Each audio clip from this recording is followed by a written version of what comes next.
प्रार्थना। मेरा समभाव समदृष्टि की पढ़ाई व गुढ़ाई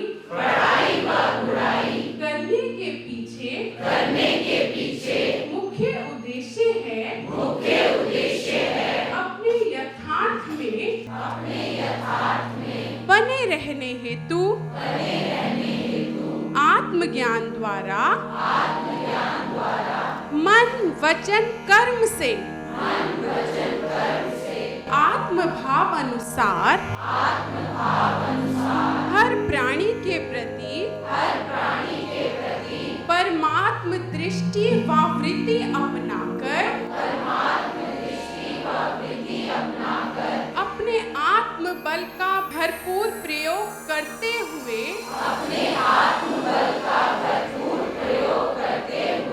अब तक धारण किए हुए सूक्ष्म से सूक्ष्म दोषों का निवारण कर श्रेष्ठ विद्वान गुणवान बलवान धनवान बुद्धिमान व ज्ञानवान बन सज्जन भाव का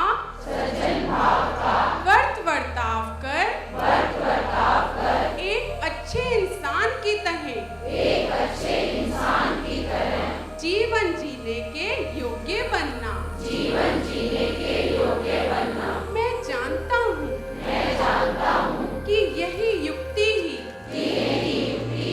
मेरे हृदय में शांति रूपा शक्ति द्वारा मुझे सदा हर विकृति व अमंगल से रक्षित रखने का अचूक हथियार है। इस हेतु मैं अपने इसी उद्देश्य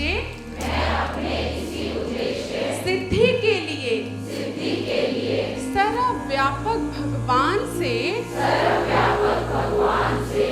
बल बुद्धि व सुमति प्रदान करने की प्रार्थना करता हूँ।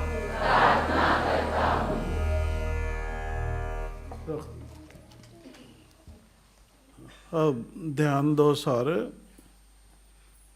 जिनको ये दिए हैं ना, जब पहला बुलाएंगे तो 1 नंबर जिसके पास है, फिर 6 नंबर जिसके पास है, ऐसे ही फिर, ठीक है।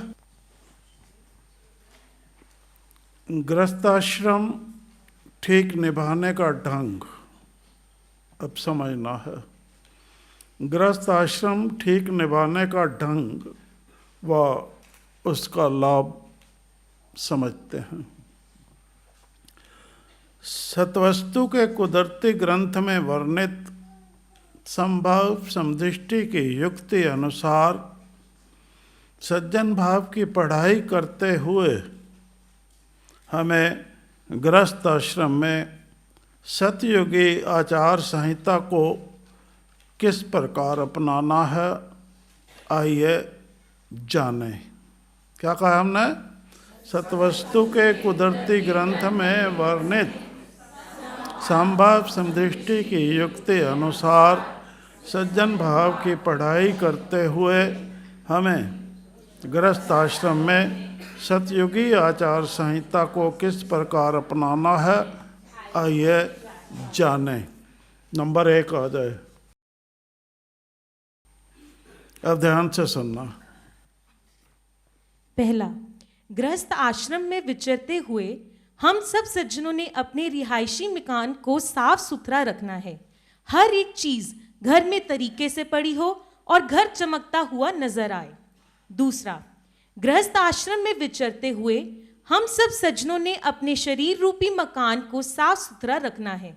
अपनी हैसियत के अनुसार जो कपड़ा भी हम पहने वह साफ सुथरा और उजला हो।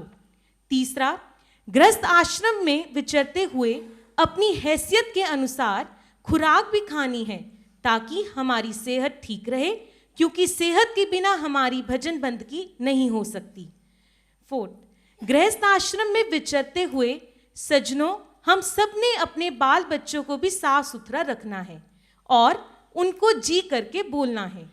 आओ जी, बैठो जी, खाओ जी, ताकि उनके संस्कार अच्छे हो जाएं और वह भी इस तरह से बोलें। इस संदर्भ में सतवस्तु का कुदरती ग्रंथ हमें समझा रहा है, आओ जी, बैठो जी, खाओ जी, वे सज्जनों, सज्जनों वे साडा सज्जन जी होवे बोल, जी जी दा होवे वर्त वर्ताव, अपनी जीवानु बुलाओ जी, जी जी दा पहरेवा सजना सजनों पाओ। याद रखो जी, आदर सूचक शब्द है जिसके वर्त वर्ताव से वर्त छोड़ का भाव नहीं पनपता और सभी का समान रूप से सम्मान होता है। 5, गृहस्थ आश्रम में विचरते हुए सज्जनों, हमने साग को कड़ा समझना है।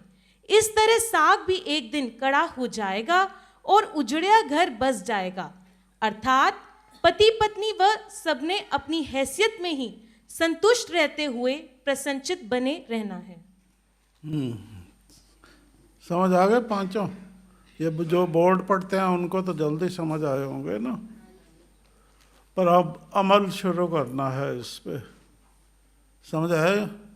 नहीं तो फिर बिगाड़ बना रहेगा और बच्चों को भी बिगाड़ बैठोगे, फिर रोना पड़ेगा ना।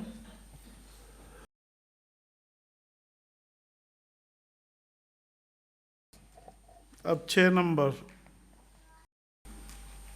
गृहस्थ आश्रम में विचरते हुए बच्चों को प्यार से समझौता देना है, मारना नहीं बल्कि कड़ी निगाह से समझाना है। अगर वे फिर भी ना समझें तो छठी बार मार सकते हैं। जितना बच्चे का कसूर होवे उतनी सज़ा देनी है। याद रखो सज्जनों, अगर हम सज्जनों की दृष्टि ठीक हो गई तो हमारे बच्चे अपने आप ठीक हो जाएंगे।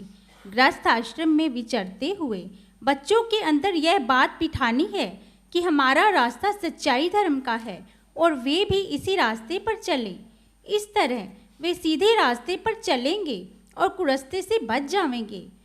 नंबर 7, गृहस्थ आश्रम में विचरते हुए सज्जनों, जब कोई सज्जन, चाहे वे परिवार के हों, बालक हों, वृद्ध हों, गरीब हों या अमीर हों, उसे जय सीताराम, नमस्ते या सत श्री अकाल बुलाते ही दृष्टि उस सज्जन के हृदय की तरफ देखे और उसमें अपनी असलियत प्रकाश को देखे।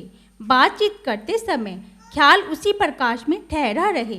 बातचीत करने से मुस्कुराहट आएगी, बदन प्रफुल्लित होगा, हृदय खिड़ेगा और मुख चमकेगा। नंबर 8, गृहस्थ आश्रम में विचरते हुए सज्जनों, काम, क्रोध, लोभ, मोह, अहंकार को भी जीतना है। इस तरह गृहस्थ आश्रम में रहते हुए आहिस्ता आहिस्ता अपनी इंद्रियों पर कंट्रोल करके काम पर फतेह पानी है।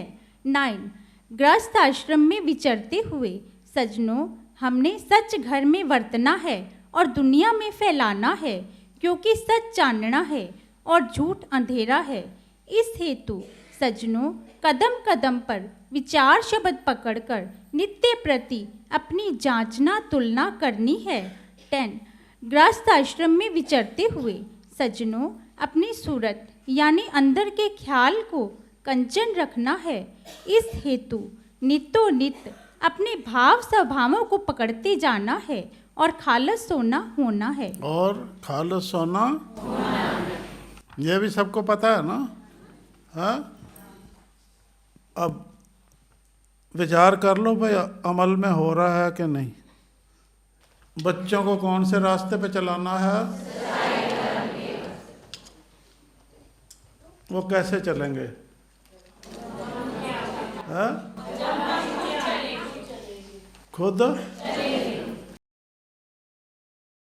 तो ये यतन नित्य नित्य पकड़ना है ना, कि हम इस अनुसार चल रहे हैं और सफलता को भी देखना है, भाई कुशलता से चल रहे हैं या नहीं। ये नित्य नित्य पकड़ने की बात है। तो हम इसमें कमज़ोर हैं तो हमारे बच्चे हमारे प्रभाव से दूर हैं। तो ये भूल बहुत बड़ी भूल होती है। अच्छे से अच्छा बच्चा भी बिगड़ जाता है इससे। तो सावधान होना बनता है सबके लिए। आगे चलो।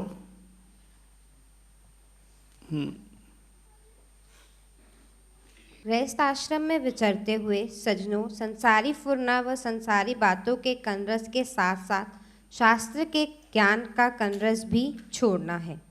12th, गृहस्थ आश्रम में विचरते हुए सज्जनों, सर्व ब्रह्मांड सज्जन भाव अपनाते हुए सर्वव्यापक भगवान के सत्य को आत्मसात करना है। इस प्रकार ख्याल ध्यान बल व ध्यान प्रकाश बल जोड़ना है। जहाँ ख्याल हो वहाँ दृष्टि। 30, जहाँ ख्याल हो। अब ये क्रिया करने की बात है ना। 13th, सज्जनों, गृहस्थ आश्रम का कार्यवार करते हुए जो प्रकाश महाराज जी का मन मंदिर देखो वही जग अंदर देखना है, क्योंकि यह सारा प्रतिबिंब मेरा ही है और वही मेरी असलियत है। सज्जनों, वृत्ति है जे ओह एहो कमाल, वृत्ति है जे एहो विशाल। इसी वृत्ति को धारण करना है, इससे एक ख्याल हो जाएगा।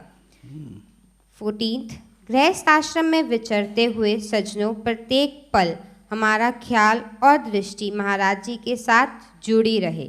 इस हेतु अपना 3 वक्त का अखंड पाठ नीति अनुसार ठीक पूरा करना है। कार्य व्यवहार करते हुए ध्यान महाराज जी की तरफ हो, शब्द चलता रहे, फुरना ना ठहरे। 15, गृहस्थ आश्रम में विचरते हुए तथा समस्त कार्य व्यवहार करते हुए हमारा संकल्प प्रभु की तरफ हो। जिस तरफ संकल्प उसी तरफ दृष्टि, एक दृष्टि ओ एक दर्शन। याद रखो सज्जनों, संकल्प झुकता है, इंसान रोता है। यदि हमारा ख्याल महाराज जी के साथ जुड़ जाएगा तो रोना मिट जाएगा। अतः निगाह सदा उस चमत्कार के साथ जोड़े रखे। हमारा ख्याल और दृष्टि महाराज जी के साथ जुड़ी रहे, इसका क्या तात्पर्य है?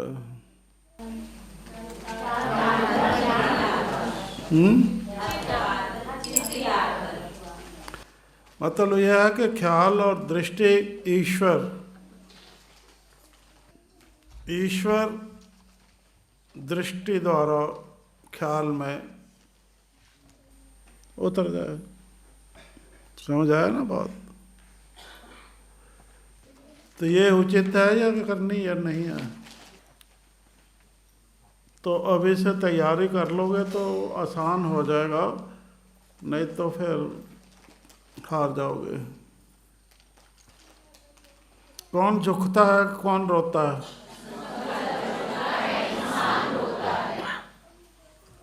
ख्याल किस अवस्था में झुकता है? जब हमारा ख्याल ध्यान वाल और ध्यान प्रकाश वाल नहीं होता तो धारणा बदल जाती है। तो धारणा बदल जाती है ना। जो धारणा हमारे लिए उचित है उससे वंचित हो जाते हैं, और जो फुरना है, फुरनों की धारणा शुरू हो जाती है सृष्टि रूप में। सो इतनी सी भूल हमारी, इतनी सी भूल हमारा ऊपर से नीचे पटक देती है। इतनी सी भूल, खुद के संचालन में इतनी सी भूल ना समझे हमें कहाँ पटक देती है? हमें हमारी बुद्धि को सम अवस्था से अधम अवस्था पर पटक देती है। तो ये विचारो, ये भूल हो चुकी है तो हो चुकी है, हाँ? ये तो क्या माँ बापों ने पालना की है फिर। तो अब सचेत हो जाओ,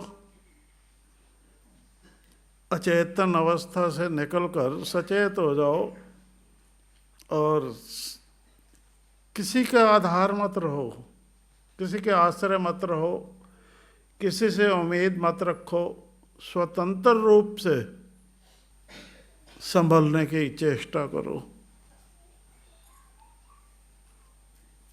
ताकि पुनः अधम अवस्था से उत्तम अवस्था को प्राप्त हो जाओ। ठीक है, चलो आगे आओ।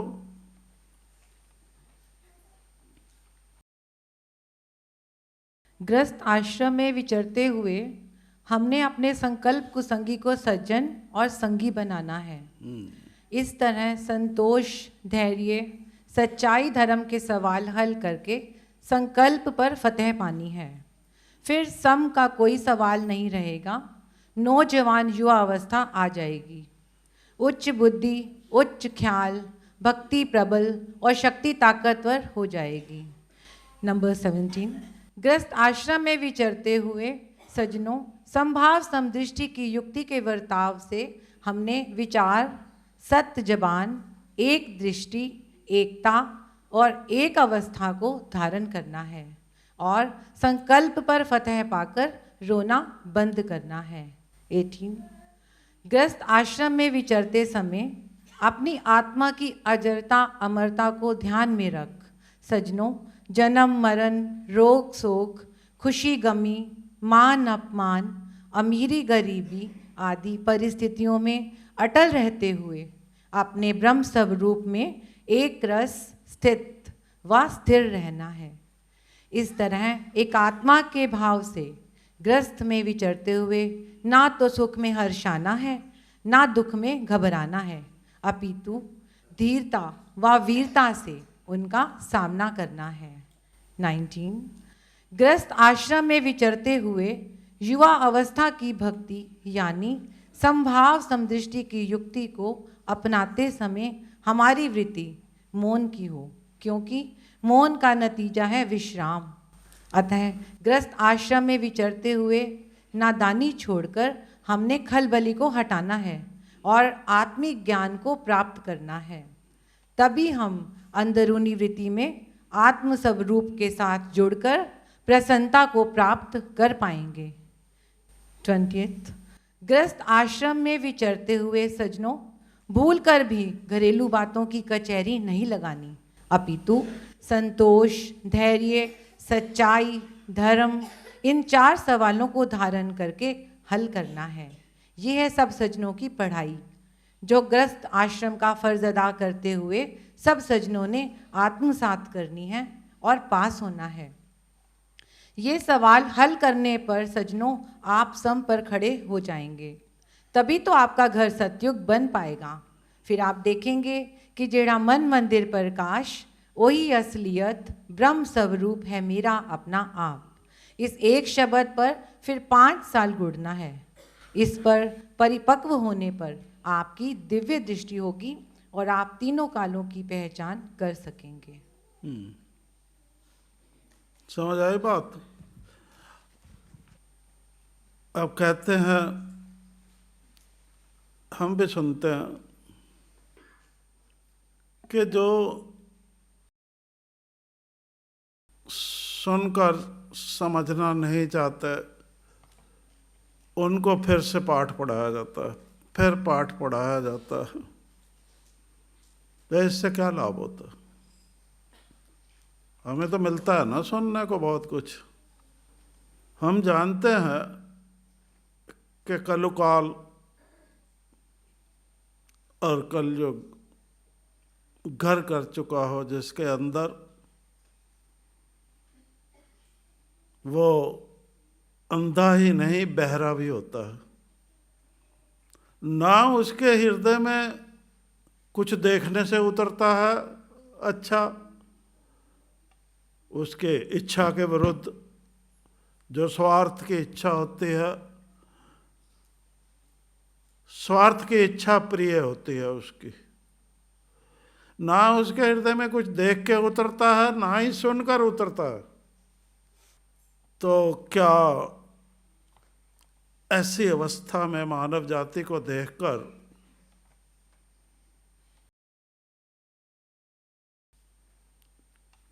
उनका इलाज, निरोगी बनाना इस रोग से, अंधेपन और बहरेपन से, उसके लिए प्रयत्न करना ठीक नहीं है?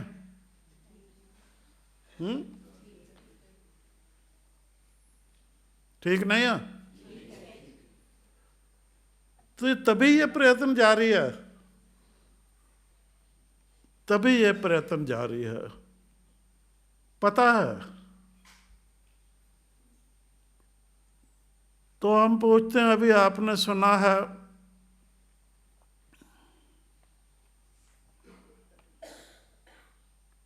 मौन विश्राम अवस्था होती है।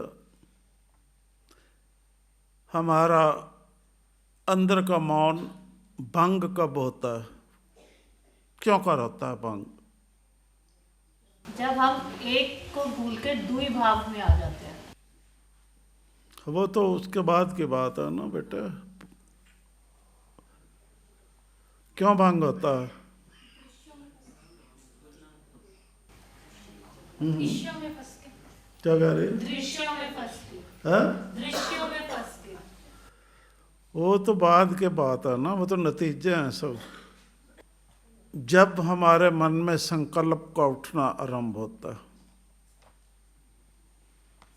तो मौन भंग हो जाता है, शांति भंग हो जाती है, सोच आरंभ हो जाती है।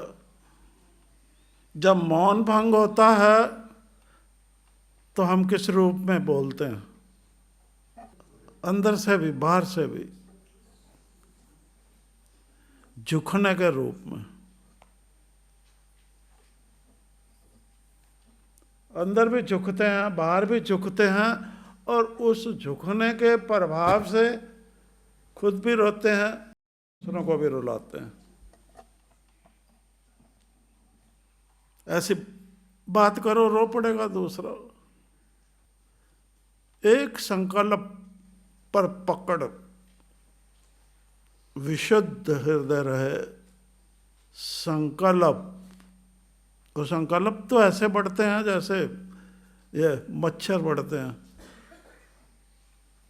और बीमारी फैलाते हैं ना, बेवजह ही पैदा हो जाते हैं और ढेरों के ढेर उड़ाते रहो। आप कहाँ उड़ाओगे? अब मच्छरों पर काबू पाना आज तक कुछ संभव नहीं है ना। जो मर्जी कर लो, जितनी मर्जी सीख ले लो, संकल्प रहित होना संभव नहीं है। अगर वो संभव है तो केवल आत्मज्ञान को आत्मसात करने से। ये महत्वता है आत्मज्ञान की। नहीं तो बीमारी तो पीछा नहीं छोड़ेगी। ज़्यादा कड़वी बात हुई तो डस गया, ज़्यादा अवसर पड़ा, फट से गया आदमी, उड़ा, क्रोधित होकर कुछ का कुछ कर दिया। सो खुद भी बचो और परिवार समाज को भी बचाओ, ठीक है?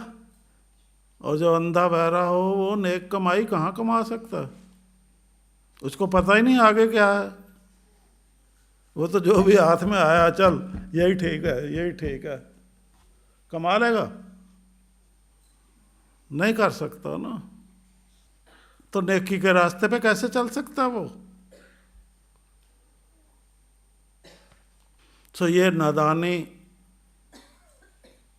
छोड़ दो। अभी आपने सुना है, ये नादानी छोड़कर आत्मिक ज्ञान को प्राप्त करना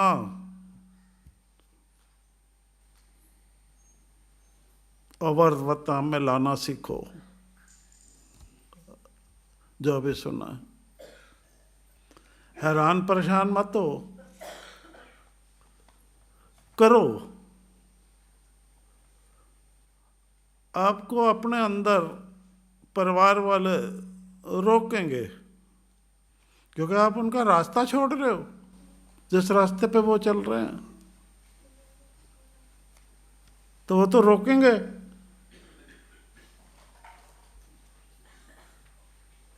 पर बहादुर बनो और स्वतंत्र इस शुभ रास्ते पर चलने के लिए तत्पर रहो। समझ आई बात? अब क्या क्या कहें आप लोग। चलो आगे। इसलिए आप जो कहने लगे हैं ध्यान से सुनना। 21 गृहस्थ आश्रम में विचरते हुए सज्जनों, विचार को पकड़ना है। विचार महाराज जी के मुख की वाणी है और विचार ही कुदरती आई हुई है। अतः सबके साथ विचरते हुए जो भी बात किसी के साथ करो, विचार कर करो और विचार से ही उत्तर दो। विचार के साथ कुल दुनिया में और जंचर बनचर जड़ चेतन में एक प्रकाश समझना है। इसी से जीत और फतह होगी। अब दृष्टि और ध्यान दोनों इधर रखो। प्रकाश की बात हो रही है ना, चलो रखो। 22 गृहस्थ आश्रम में विचरते हुए हम सब सज्जनों ने आरंभ से ही विचार ईश्वर आपनुमान मानते हुए, अर्थात शब्द को गुरु मानकर ईश्वर है अपना आप प्रकाश, ईश्वर है जे अजप्पा जाप के सत्य को आत्मसात करना है, ताकि हम स्वार्थ यानी भौतिक ज्ञान के साथ साथ परमार्थ यानी आत्मिक ज्ञान के प्रति भी समरूपता से जागरूक बने रहें, स्वतंत्रता, शांति व एकता से इस ब्रह्मांड में विचरने के योग्य बन सके। यह आत्मतुष्टि के लिए अति आवश्यक है। याद रखो, आत्मज्ञानी ही सभी के साथ आत्मीयता का व्यवहार करते हुए नेक व अच्छे इंसान की तरह जीवन जीने में सफल हो सकता है। 23 गृहस्थ आश्रम में विचरते हुए सज्जनों, हमें धर्म के रास्ते पर चलना है, क्योंकि धर्म का रास्ता बड़ा महान है। इसी में ही हमारी जीत है। यही नहीं सज्जनों, कुरसते पड़े सज्जनों को अधर्म का रास्ता छुड़ाकर हमने धर्म का रास्ता दिखाना है। धर्म क्या है? कामना से रहित निष्काम रास्ता। सतवस्तु के कुदरती ग्रंथ के अनुसार धर्म मत हारना रे, धर्म के ऊपर तन मन धन सब वारना रे। इस प्रकार अपने गृहस्थ धर्म को भली भांति निभाते हुए सज्जनों, हमने सोए हुए सज्जनों को जागृति में लाकर परोपकार कमाना है और यश कीर्ति प्राप्त करनी है। 24 गृहस्थ आश्रम में विचरते हुए सज्जनों, नाम, ध्यान और निष्काम रास्ते को पकड़ उसी पर चलना है।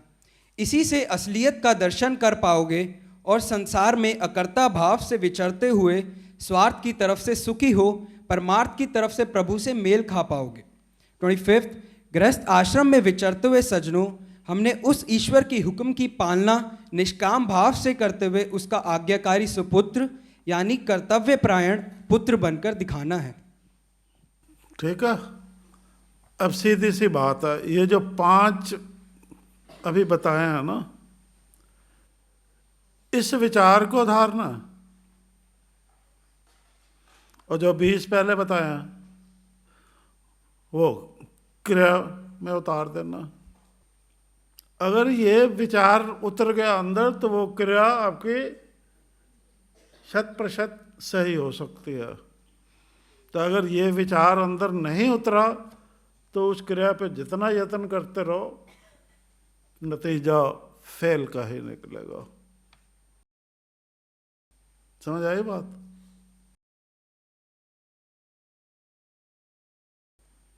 तो इतना सा तो हम विचार में, इतना विचार तो अपने ख्याल में उतार सकते हैं ना, कोई बहुत बड़ा तो नहीं है ना। सिर्फ जो 5 बताए बाद में, वो विचार अनुसार व्यवहार, जो आगे व्यवहार है, क्रिया, सफल हो जाओगे। कोई बड़ा काम है, पर काम करने से होता है, काम करने से पूरा होता है ना, करना शुरू करो। मानो अंधा बहरा है तो कोई बात नहीं, इंसान अगर उसको भी कोई विश्वास पात्र मिल जाता है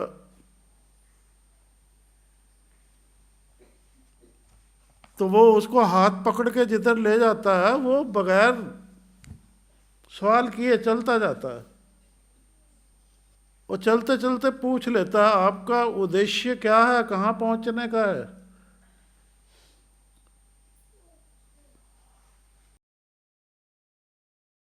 तो वो बताता है, बोलता तो है ना। तो वो हाथ पकड़ के वहीं छोड़ देता है उसको, वहीं पहुंचा देता है उसको। तो आप समझो कि आपका हाथ सतवस्तु के कुदरती ग्रंथ के रचनाकार सज्जन श्री शहंशाह महावीर जी के हम अंधे बहरों को अपने घर पहुंचाने के लिए कुछ भी करने के लिए तैयार हैं हमारे लिए। तो हम विश्वास को देखें कहाँ हैं हम।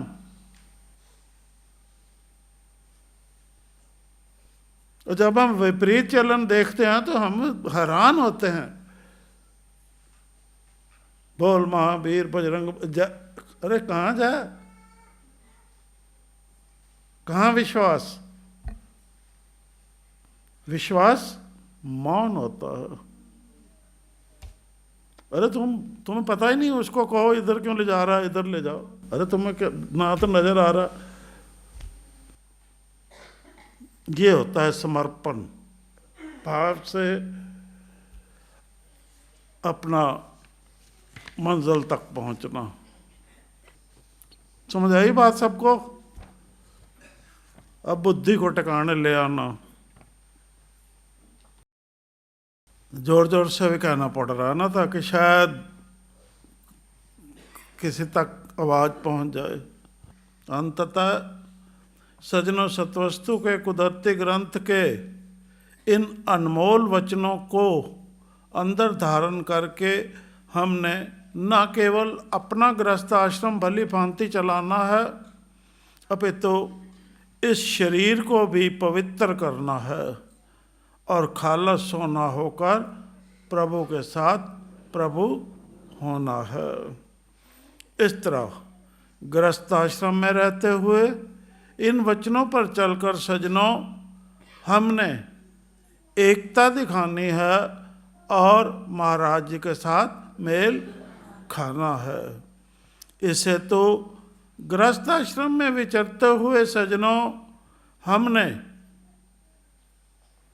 सज्जन सदो सज्जन सदाओ सज्जन ही पहरेवा पाओ सज्जन करो वर्त वर्ताओ के कथन अनुसार। क्या कहा हमने?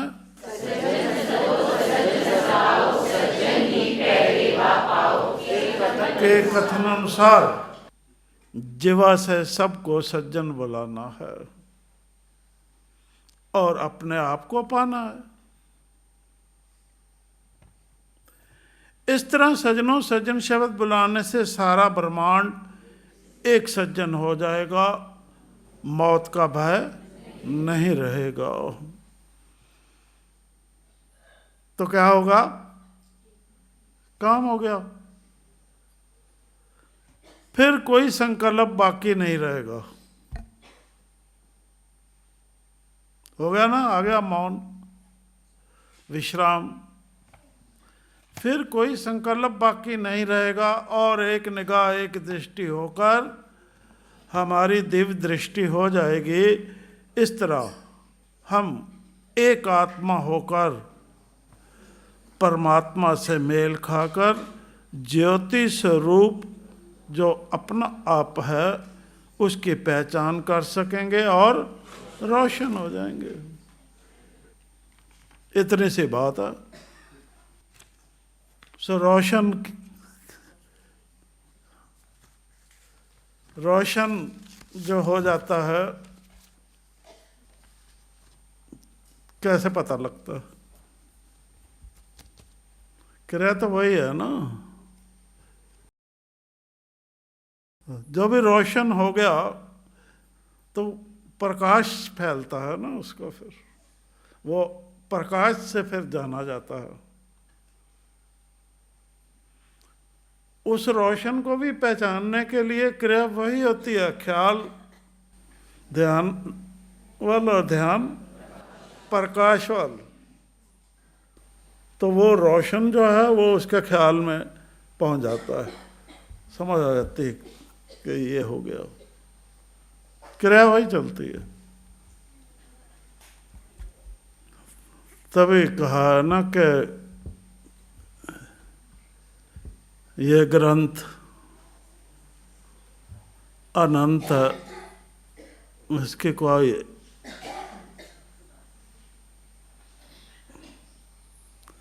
सार पाना मुश्किल भी नहीं है और मुश्किल भी है। नियत, वैसा करने की नियत, वैसा बनने की नियत साफ होनी चाहिए। तो जब हम बदनीयत, बदी से जुड़े हुए बदनीयती में फंसे हुआ भाव स्वभाव हमारे, कैसे जल्दी पकड़ सकते हैं उसको, विचारों को? भाई बदनीयती में उलझे हुआ हमारा ख्याल उन विचारों तक कैसे पहुंच सकता है? तभी अंतःकरण की विशुद्धता की आवश्यकता होती है।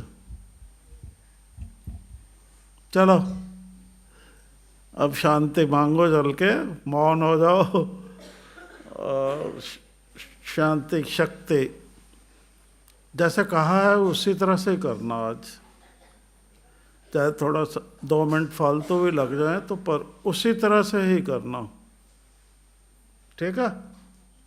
चलो।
समभाव समदृष्टि की युक्ति द्वारा सज्जन भाव अमल में लाने हेतु इस शांति शक्ति के प्रतीक के आगे शीश अर्पण करो जी, शीश अर्पण करो जी, शीश अर्पण करो जी।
ब्रह्मांड में शक्ति जा रही है।